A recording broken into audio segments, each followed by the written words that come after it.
Jalala nabo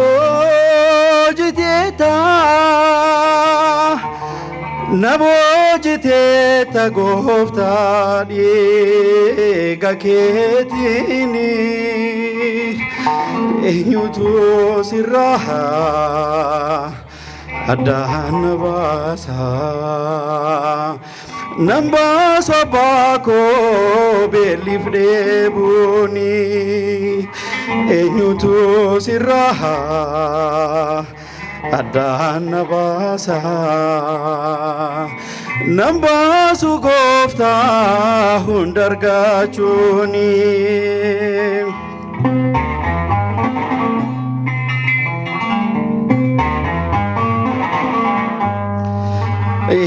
famila koti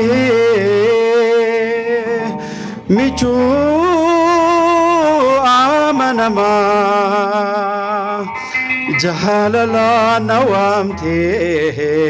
anasa chubama dihipina kesako sitofure mijata tasiste isanjire jalala nabo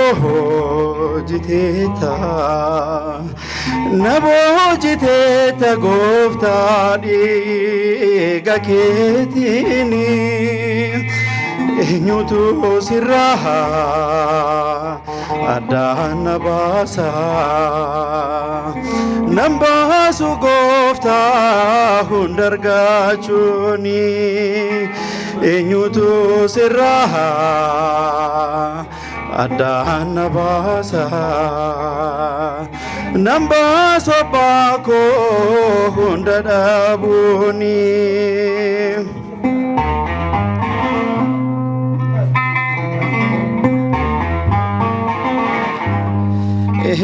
ni dangala digni ke abako fayina abnata diketin chubuko gofta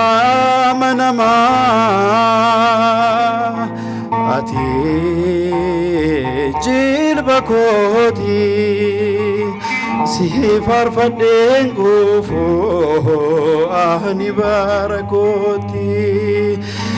jalala nabo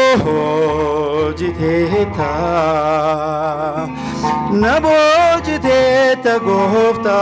diga ketini enyutu siraha adan basa namba sobako belifde buni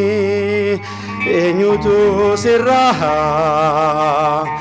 adan basa namba sugofta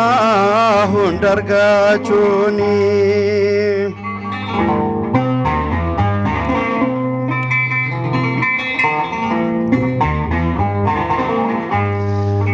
gahateti kerati abba kona bate otona nufini nana kunon site jahalalake yesus kana jedenimu sin boji amera manaketindemu jalala nabo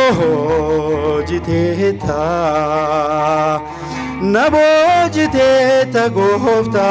diga ketini enyutu sirra adan basa namba sugofta hundargachuni